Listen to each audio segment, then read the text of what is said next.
চাঁদপুর সদর উপজেলার রালদিয়া গ্রামের খুরশিদা বেগম গত ৩৩ বছরে অন্তত ১০,০০০ প্রসূতি মাকে সন্তান জন্মদানে সহায়তা করেছেন তিনি।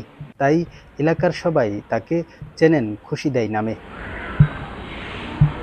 যারা বাচ্চা প্রসবে প্রসূতিকে প্রত্যক্ষভাবে সহায়তা করেন তাদেরকে দায়ী বলা হয়।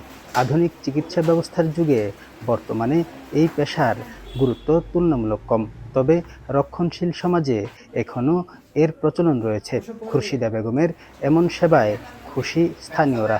যারা গরিব বেগরা, যারা গর্ভ খালাস না করতে হ্যাঁ যে করে, না পারলে হাসপাতাল পাঠায়, বা যারা অসুস্থতা হ্যাঁ করে দেয়, হ্যাঁ প্রেশার মাপে, সেলেং দেয়। খুশি খালার সহযোগিতায় আমাদের পরিবার এবং আমার আত্মীয় স্বজন, পাশের পাড়া প্রতিবেশী সবার মুখে হাসি ফুটেছেন। দূরজাত বেহেন্দাত যে আইহার লগে ডাকে যায়।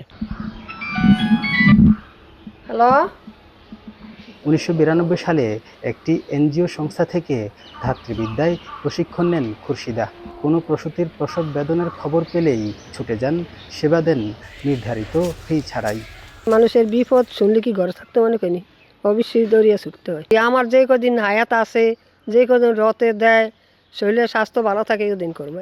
সিভিল সার্জন বলছেন, প্রত্যন্ত গ্রাম এবং চরাঞ্চলে এখনও পৌঁছায়নি আধুনিক চিকিৎসা সেবা। তাই খুরশিদার মতো ধাত্রীদের সেবা এসব জায়গায় খুব জরুরি। বাংলাদেশ সরকার একদম উঠিয়ে দেয়নি, অ্যাবসলিউট করেনি। এই সেবাটা আমাদের জারি আছে, বিশেষ করে প্রত্যন্ত এলাকায়। আপনি যদি আমাদের হাইমচরের প্রত্যন্ত এলাকাগুলোর কথা ধরেন, রাজরাজেশ্বরের কথা বলেন, সেখানে এত সহজ হবে না আসলে আমাদের সরকারি স্বাস্থ্যসেবাগুলো পৌঁছে দেওয়ার।